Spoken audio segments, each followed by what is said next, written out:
good news for the housing market this week. Existing home sales hit a 3-year high while prices continue to rise nationally. But the real estate market can be tricky. So what do you need to know? Our next guest is going to answer the 3 most common questions from homeowners. Shari Olefson is a real estate attorney and the author of the book Financial Fresh Start. And she joins us now. All right, Shari, nice to see you this morning. Let's start with question number 1 this morning, which is Good morning, Clayton. if I believe I was wrongly denied a loan modification or foreclosed on, is there anything that I can do moving forward? Absolutely. And you know what, Clayton? I mean, it feels really bad to feel that you've been wrong. But part of the problem here is we need to separate our emotions from what financially makes sense. And that's why I tell everybody to try to focus on the lowest lying fruit. And in this case, that is these recent settlements. We've had 2 huge $35 billion together settlements. One of them is the OCC settlement. Now that stands for the Office of Controller of Currency, which is a federal agency in Washington.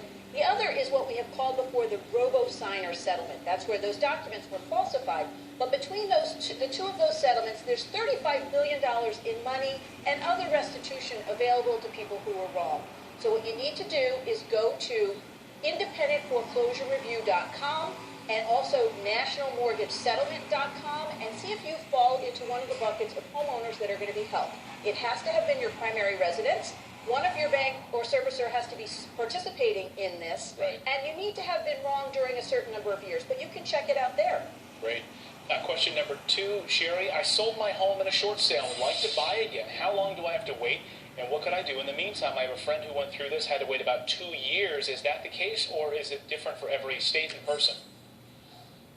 A great question, and we know millions of people are in this situation. And the answer is yes. Generally, it's not about how long you need to wait per se. It's about how long you need to wait to qualify for a decent mortgage again. And in most cases, that's going to be 2 or 3 years. But you don't have to just stand around in the meantime. You can be working on getting your credit score up. So you can go to annualcreditreport.com, get your credit report for free. You can use tools like rapid rescoring to get that credit score up. You can also be saving for a down payment, and we've got tips in Financial Fresh Start to help folks do that. And then last, you may want to consider a brand new option that's just growing, which is called a rent-to-own. Right. And in that case, part of your rent actually goes towards your down payment. You can find a lot of websites that offer properties like that.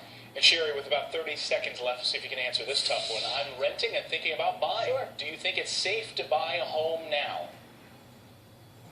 Love that question. Absolutely yes. If you're in an area where there's lots of foreclosures, just be careful. But the rules of thumb, rent to own. If you can buy a home for less than 15 times your rent, it's a good move. You want to pay less than a third of your income for your rental costs. And remember, it's a long-term investment. I love homeownership because it's basically a forced savings. Right. Shari Olefson, great answers to all of this. You can find out more from Shari. Read her book, Financial Fresh Start. Have a great weekend. Thanks so much, Shari.